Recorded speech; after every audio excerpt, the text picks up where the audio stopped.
মোটরসাইকেলের ট্যাঙ্ক ফুল, তবুও তেল নিতে হবে। আর সেই লোভেই পুরো পাম্পে ছড়িয়ে পড়ল বিশৃঙ্খলা।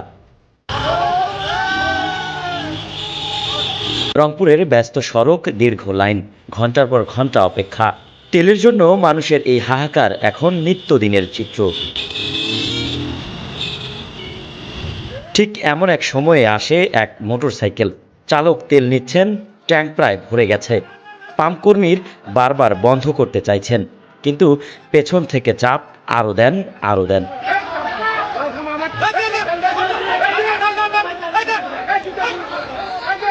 এরপরই ঘটে অদ্ভুত ঘটনা। তেল উপচে পড়ছে গাড়ির গায়ে, এমনকি চালকের শরীরেও। চারপাশে চিৎকার, গালাগাল, মানুষের ক্ষিপ্ত আচরণ।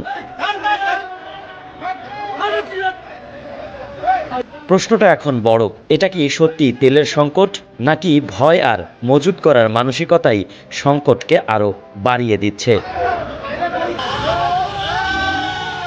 এদিকে আন্তর্জাতিক বাজারে পরিস্থিতি একটু ভিন্ন। হরমুজ প্রণালী আবারও খুলে দেওয়ার ঘোষণার পর বিশ্ববাজারে তেলের দাম কমেছে প্রায় $20 পর্যন্ত।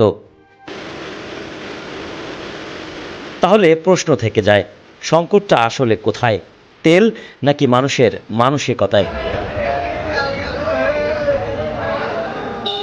AKM Suman, RNB news.